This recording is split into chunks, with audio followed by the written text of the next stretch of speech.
Boker Tov, guys. Alright, I'm headed off to the trail again. I missed the sunrise. I really needed the sleep. I kind of peeked out my window and it just looked very hazy and smoggy, so didn't get up and at 'em as early as I wanted to. I did sort of decide that I needed to get up later anyway, or to get out later anyways, because there wouldn't be enough traffic to get me a tramp if I left early.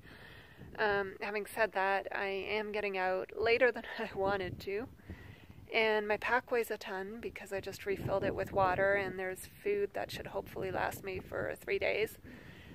But hopefully I'll catch a tramp really quickly so I don't have to carry it too far. So like we said before, the Shvil goes literally right by the place where I stayed the last couple nights. So I walked along the Shvil to get to the other side of town, just about a 10-minute walk. Because that way I know that anybody going down this highway is headed in my direction. They can't be going anywhere else. So my chances of catching an appropriate tramp are that much higher. I'm also kind of curious about seeing this rappelling place, and I see there's some people over there, so I'm hoping that I can catch my tramp from there rather than up here, because there's also a little spot that you can pull into, so it'd be easier for somebody to stop there. So maybe if they see me in time, but with all the people they might not see me in time, so I might have to juggle that a little bit. Well, this is from the other side, like underneath the cliff. It's only about a few meters below the top, so there's the floor of the crater back there. It doesn't look like anybody's rappelling today, so that's too bad because I really wanted to see that. But anyways, interesting spot and a good lookout point. There's actually, again, another memorial here to a couple of brothers who were killed in the line of duty. So like usual, lots of memorials and lots of lookout points all over the place. So I'm going to give you the view from here.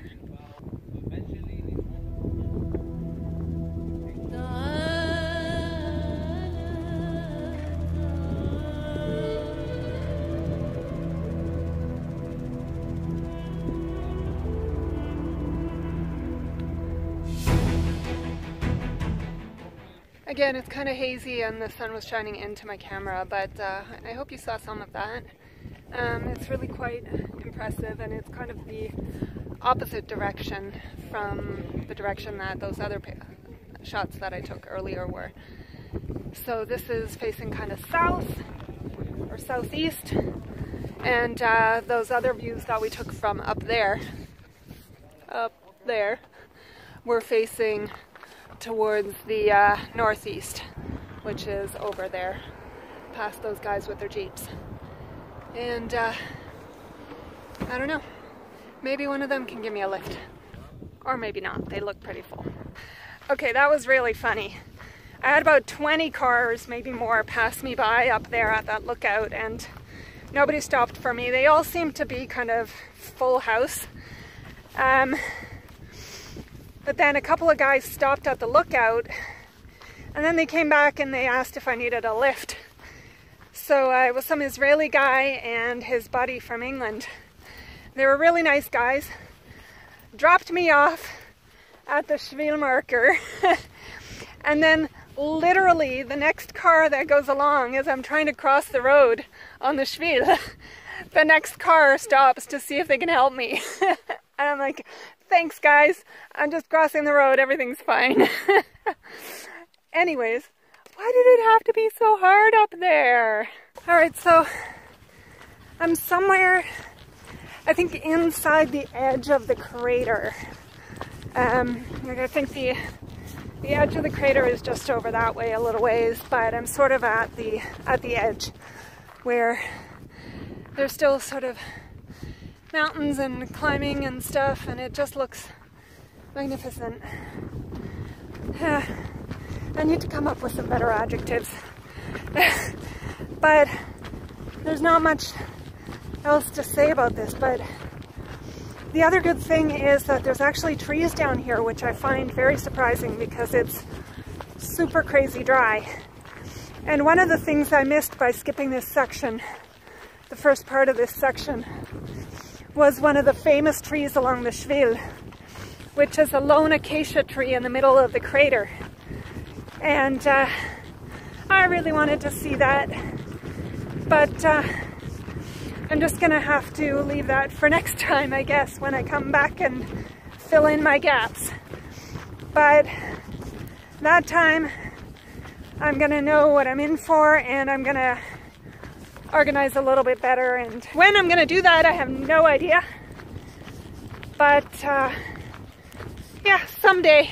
Okay, that's a little wacko. I just saw one fighter plane fly over that away, and I was like, that's pretty cool. And it did a U-turn and went towards the sun, and then another one came and joined it. And I don't know what they're doing, but they're doing some kind of exercises or practices again today. And nobody told me about that. So if I'm not allowed to be here, I didn't know that. One of them dropped a flare over there. And the other one, I don't quite know what the other one did. But yeah, nobody told me I'm not supposed to be here, so I'm just gonna keep being here and trying to get to my camp. But that was pretty cool. And no, I'm not for war or any of that stuff, or weapons or anything like that. But you gotta protect yourself, because especially Israel is in constant danger. And so just seeing these like ace pilots do the things that they do because they have to do it to protect their country is just, it's like amazing. It's really, I mean, this sounds weird, but it's kind of a privilege to be down here and to see them practicing their maneuvers. Really kind of awesome. It's kind of funny, I was just thinking, because I was thinking, oh, there's lots of trees along here for shade. Okay, so there's a really great shade tree right there. There's really nice and dark shade, and that one's pretty good too. That one actually has more headspace underneath. And then ahead of me, there's a bunch of trees up there. But what's really funny is, if I had had this kind of intermittent, non-existent shade, which I kind of did, up in the north, it would have been horrible, and it was horrible. I'd be like, where's the shade? It's so exposed. And here, I'm in the desert, and I'm like, look at all this shade. Everything is relative, isn't it? But I am really amazed at how much, how many trees and bushes and things there are down here, because it is very, very dry. And I can feel the breeze very dry as well. So, I haven't seen any markers again for a little bit. I'm pretty sure I'm on the Shvil, but time to do a sanity check on my app. This sign tells me that I have 1 kilometer left to the night camp. That's the night camp I would have stayed at if I had cached water there, but I didn't cache water, so I'm going to continue past that for about 3 kilometers to the developed campground. And that'll give me about a 6 kilometer day for today, which isn't great, but considering what I'm going to have to do the next couple of days, that's kind of my warm-up. So, but the funny thing is, this is actually the first place along the Shvil where I've seen any sort of reassuring signs that like actually defined that there is a night camp coming up and you have so far to go. So that's actually quite nice. I'm hoping that maybe that's a sign of better things to come along this desert section, because it is very limited. You're not allowed to camp anywhere else except in these night camps, so it's actually helpful to know how far you have to go still. Wow, this is a really awesome shade spot, and okay, it's overexposed in the background because I'm in the shade, sorry. Alright, so there's like 2 trees here together. There's actually a sign here saying that you can't camp except in designated spots. This is not a designated camping spot. I haven't gone far enough yet to get to that campsite that the sign mentioned over there. But I guess people seem to like this spot, and I can see why. There's like rocks set up there. I don't know if they must have been put there. It's a really great spot for a break. But since I'm not looking for a break spot yet, so this is what I was trying to show you. That's kind of the view along the other side, and where I'm headed, and then where I came from, and sort of the mountains along the other side of me. Just kind of outside the outer edge, or the outer rim, I guess, of the crater, as far as I can tell. And the mountains and canyons of the Negev out on my right hand side that I showed you. Straight into the sun again, sorry about that. But okay, so I'm so close to that night camp. Once I get to the night camp, I'm going to decide if I'm going to take my break there or if I'm going to continue on to get to my campground, which, like I said, is only 3 kilometers away, and it's just a little bit after 10, maybe 10, quarter past 10, 10:30. So I probably really could make it, and from what I understand in the Red Book, it's a fairly easy walk along a jeep road to get to the campground. So this is a nice way to warm up my bones and joints and muscles for tomorrow without overexerting myself so that I can't do the next 2 days. So that's the plan. It's still a little bit early for a break. So I really kind of am thinking that I'd like to push through to the campground, and then I can just get sort of settled and do some work and chill there, which would probably be the better idea. And I'm sure there'd be shade along the way somewhere. Famous last words, right? But there should be, like, if I run into trouble, there should be some shade, and if I could always make some with my umbrella, I suppose. So I do think I'm going to push through. But look at that. Just look at those mountains and the desert. I mean, we don't have this back home, right? So I guess that's why it's so exotic and interesting and beautiful and fascinating. I wish I just caught my reaction to that. I was like, oh, wow! I can't, like, act that well, fake it. That over there, can you see it? Wait, where is it? I don't know if you can see it. It's unbelievable. Okay, I'm gonna have to go on the other camera and get you a better view because it's just beautiful.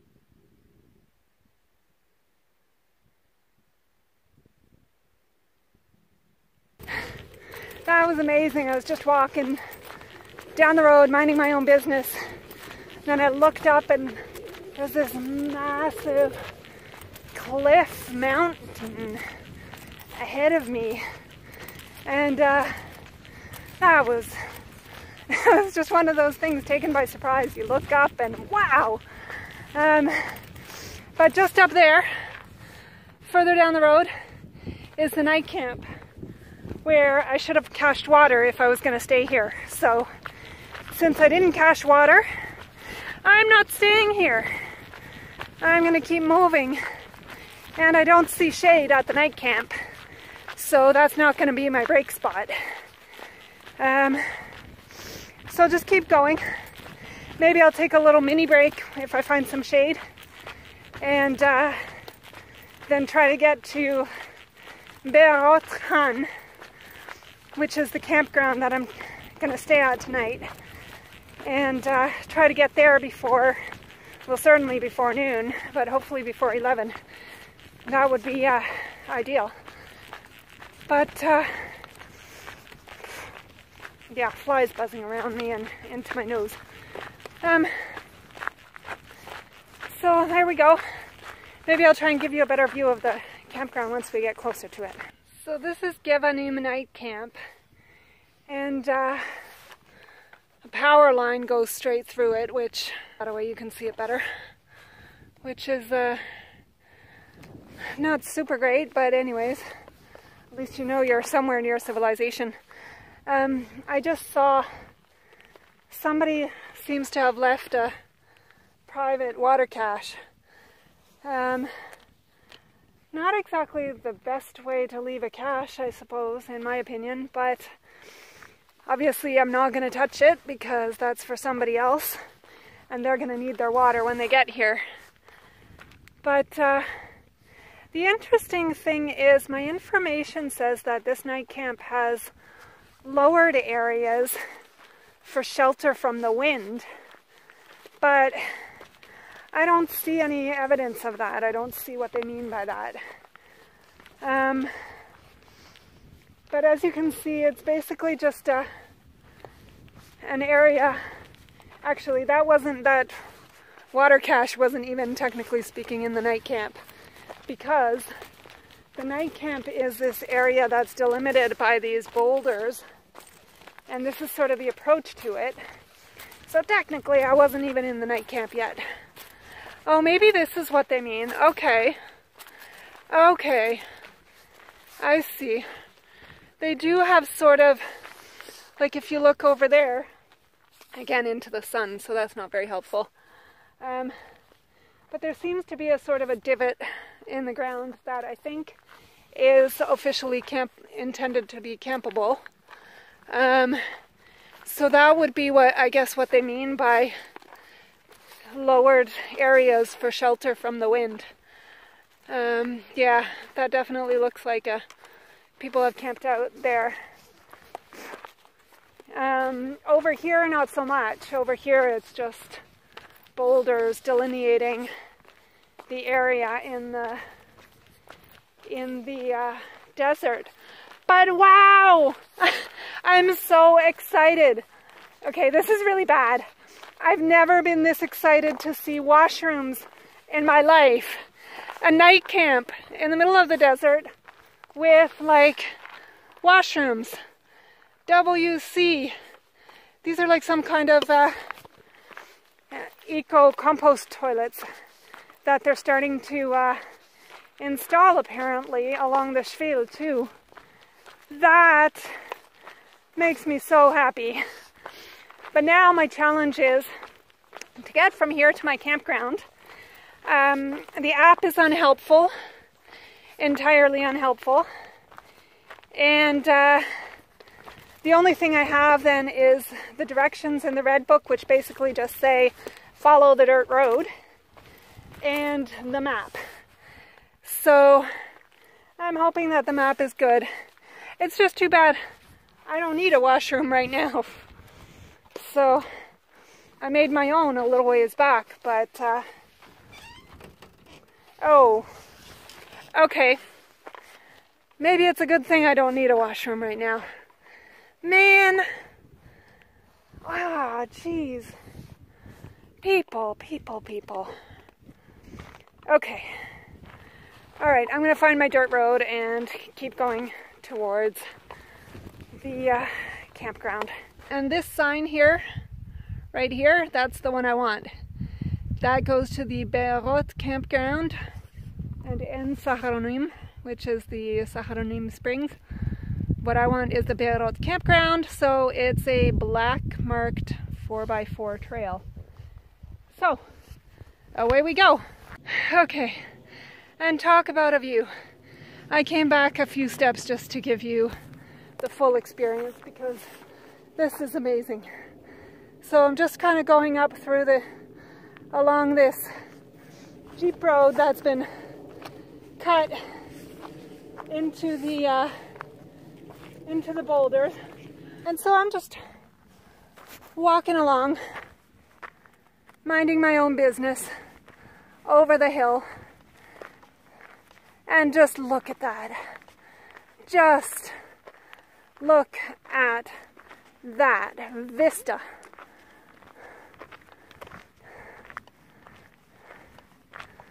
Oh my goodness.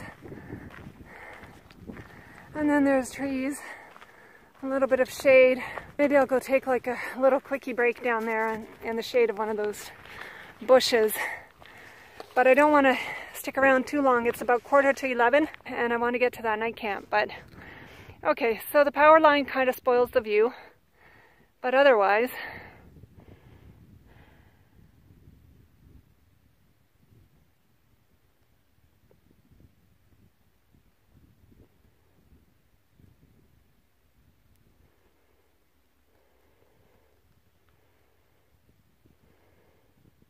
more surprises. Turns out I did need a pee break sooner than I thought, and so I came out looking for a nice spot, and look what I found.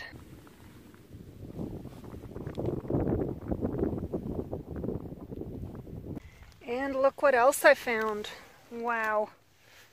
That, can you see that? I don't know what that is. I'm gonna say that's probably a leopard or something. Or, I don't know, jackal. It's pretty big, I think, for a jackal. But yeah, I better do what I gotta do and get back to my pack because I don't want somebody else to take it. So much for shade. That's the direction my road goes, and I don't see any indication that there's going to be any more shade for some time. There's another little dry wadi with a couple of bushes just up here, but otherwise it looks pretty barren, pretty desolate, and we're going back to my pretty exposed. I can feel already the sun is pretty hot. It's around 11 o'clock, so I definitely, if I don't get to my campground soon, I will have to take a break. But from where I am now, it's probably about, I don't know, 2.5 kilometers. So I should be able to do that before it gets too bad. But we'll see. I don't want to do anything stupid. Apparently there's even water in the desert. This must be, again, I imagine, from those rains a couple weeks ago. So people have just driven around it. And I guess this is where the new road goes, but you're not supposed to. There was a sign back there saying not to go off-road, but there's no way. That's like mud, crazy mud. There's no way you would get through that, even in a 4x4, I imagine, if you tried to do it. So probably just better to come around this way. More of those nice pretty flowers. It's not very deep. The water isn't, but judging from the sand and the ground, I'm going to guess that trying to go through there would not be a very good idea. That Jeep just drove by. Here I am in the middle of nowhere, and all of a sudden I hear a Jeep behind me. Of course, I'm on a Jeep road, so that's what I would hear. But they slowed down just to make sure that everything's okay, and I told them no, everything's fine. just trying to get to Beirut, and they said something in Hebrew that I didn't understand, but I figure it meant something like, oh, everybody's going to Beirut or something, I don't know. But they've stopped just up ahead, so I don't know what they're up to. Oh, maybe they're just stopping to watch the fighter jets, because these fighter jets are just, oh yeah, now they're getting back in again. These fighter jets are doing their practices all around me. They kind of disappear for a while and then they show up.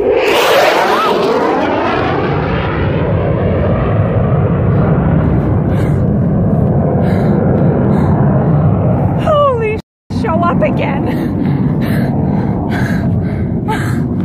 Oh my goodness. Wow, that just like, that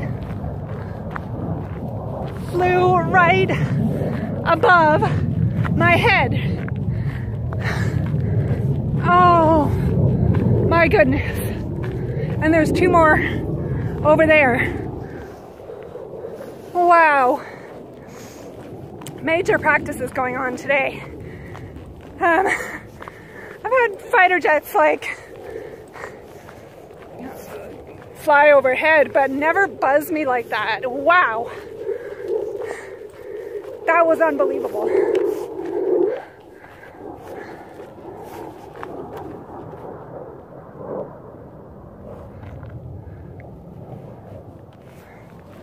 Wow.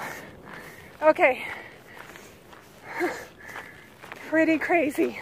I've had the snowbirds do a low flyby in school way back when. I think I was in 3rd grade or something.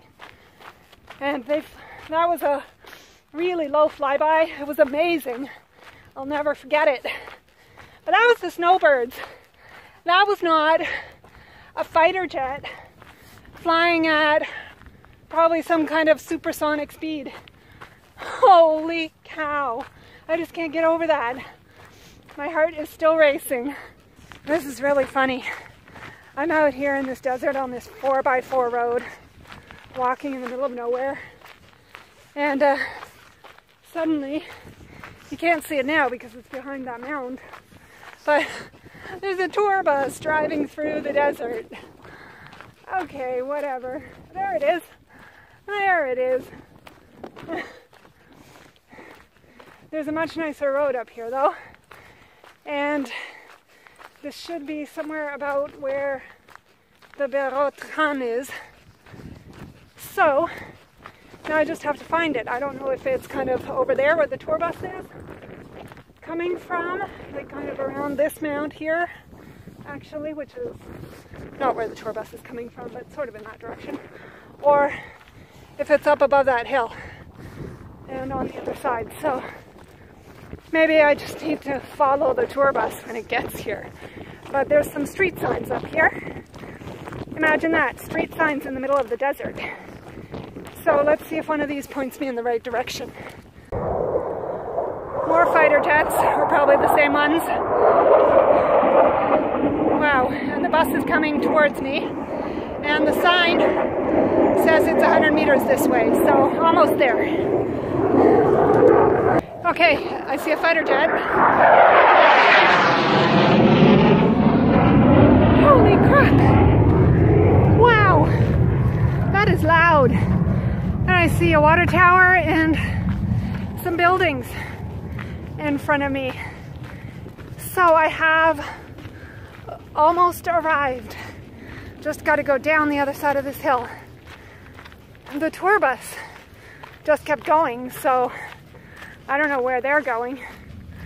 But I am trying to get to this campground, which is set up like a Bedouin encampment. And that's where I'm going to stay the night. Let's go find somebody who can help me out with that. Who knew? There's a little souvenir store and they sell some, I don't know what else they sell, souvenirs, and maybe some chips and things. which I was not told about, but that's okay because that's not really food, right? So anyways, I'm gonna find somebody. So this is the Bedouin tent that I can sleep in. So this is really cool.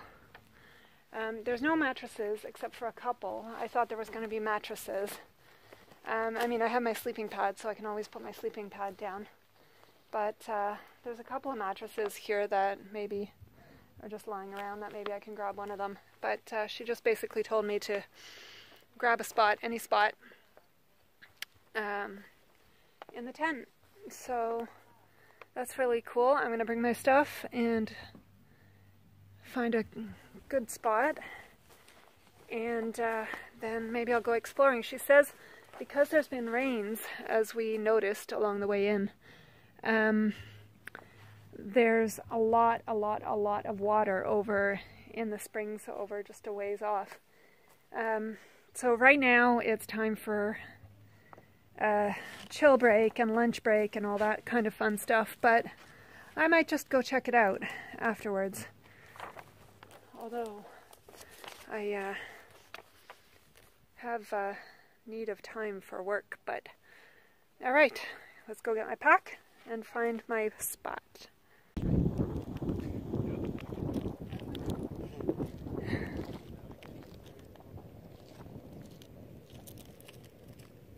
Also for caravans traveling the incense route from Petra to Ovdat to Gaza.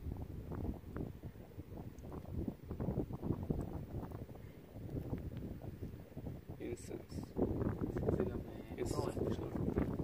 طبقي صغير فيها الماء نشوف فيها المطبخي.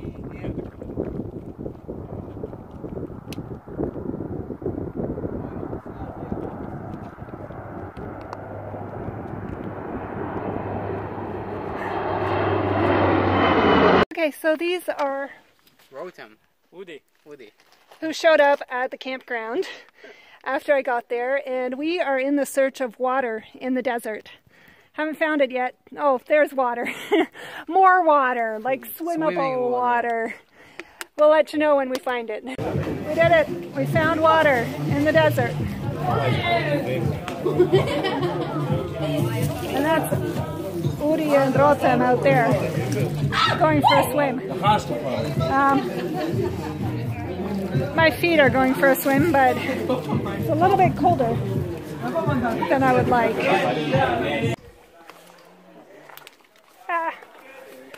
And we even found the Shvil. We found the Shvil. Woohoo! Finally. Good job, guys. Uri and Rotem took off. That was really great. The lady at the campground here said that because of the rains that we had a week or two ago when we all got off Shvil, there was a spot out in the desert there where there was lots of water and you could swim in it and stuff.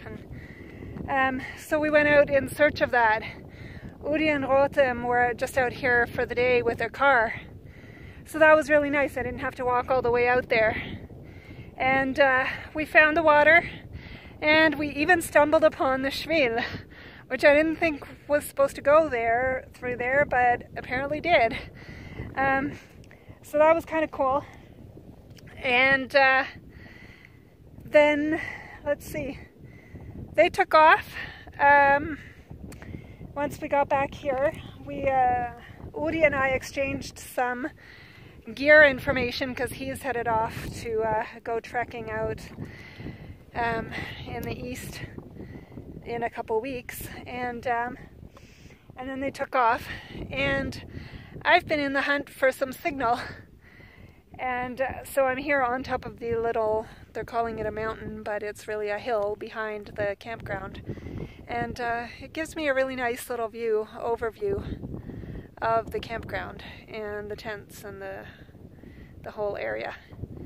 So over there are the washrooms and showers. Over there are campsites where you can pitch a tent, and then these are the Bedouin style tents where where you can sleep on mattresses in the Bedouin tent, as I will be doing tonight. And now I have to find out if I have signal up on this here mountain. But it's got a nice view.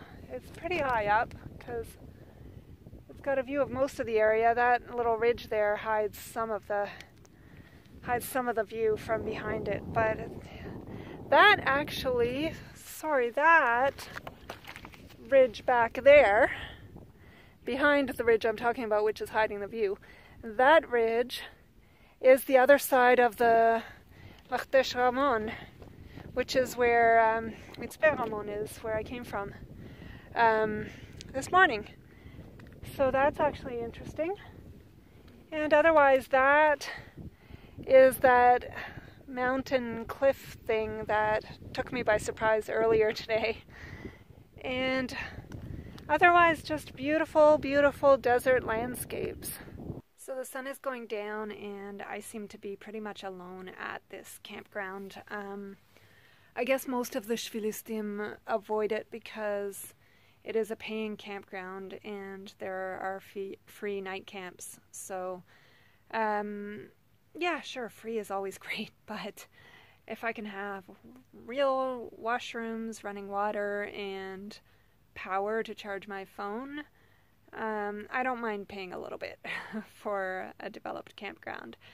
But I guess that's also part of what makes it nicer to do something like this at a stage in life where you don't have to worry so much about the budget. I mean, I do, but because I'm not really that, in that great a financial situation, but I don't have to worry about every single penny, which is really quite nice. I can stay at a place like I did last night or like this place, and they're budget friendly, but they're decent. They're all I need. Certainly, if I had the budget for it, I would love to stay at the King David. No kidding. But if I was staying at the King David, I wouldn't be doing the Shvil. So, anyways, so it's going to be a quiet night, hopefully. Apparently last night there were like 200 people here. Tonight there's nobody. So that's kind of nice. And the guys, like I said, that was really nice of those guys, Udi and Rotem, to take me out with them. They had a car, so they offered to give me a lift out to the trailhead where we could go and search out that water in the desert. And that was really lovely. I had a really nice afternoon with those guys. You can still sort of see a little bit of daylight coming in through the cracks in the tent. But otherwise, the sun is going down. I'm kind of chilling, trying to get myself into the mindset for tomorrow. The other thing that was great about today, when I said that we found Shvil markers, actually what it meant was that doing that little roundabout trail to find that water, I ended up doing about 3 kilometers of tomorrow's trail anyways. The part that I had sort of decided I was going to skip, and by taking a shortcut from here rather than going back that road to the Gevanim night camp and starting from there. So I've decided, the guys were trying to convince me to go back to the beginning and start from there, but especially because that was really the best part of that stretch, I think, in my opinion. I really don't need to do it again tomorrow because I've already done it. And the rest of it would be climbing Mount Saharonim, and I really don't feel like I want to do that tomorrow. So I do still have some climbing in store for me. There was a carbolet a few days ago that I skipped, which is, I told you, is kind of one of the scary parts that everybody is all in awe of. And so there's something called Carbolet Harerim that's in store tomorrow, and that is, regardless of whether I take the shortcut or not, that is still on my stretch of the Shvil tomorrow. So I will have some climbing to do. But yeah, not too bad for what was supposed to be a 6-kilometer day, I actually ended up doing, let me think, 9 kilometers today. Now, granted, 3 of that without my pack, but that was lovely. I don't mind that at all. So now I'm just gonna chill out, make a plan for tomorrow, get myself ready so that all I have to do is wake up early in the morning and take off, and or as little as possible anyways, other than that. And hopefully I will have learned some of my lessons from before. And hopefully there will be other hikers at the Gevanim night camp tomorrow. I've cached water there, and I really cannot go any further than that. And I really don't want to be alone. Like, I don't like being alone at those night camps. I mean, if I have to, I guess I have no choice. But now that I've started this, I really would like to have some company out there. That would be really great. So it's been kind of a crazy day for a 6-kilometer day. A lot of action and a lot of, not really emotion, but a lot of surprises. And yeah, it's been an interesting day, and I can't wait to see what tomorrow has in store. I'm actually not alone here at the camp. There's probably about a dozen, or maybe a little more than a dozen people at the other end of the camp. But they've all brought their own tents and are sleeping in their own tents. I'm sleeping in the Bedouin tent, which that's what it looks like. And I found a little mattress. There were only a couple of mattresses, but I've just I took one of the mattresses that I found and I used that. So that's what I'll be sleeping on. Hopefully that will give me a decent night's sleep tonight, because I have to get up really early and it's already too late. And I have to go to bed, like, right now. So, Laila Tov.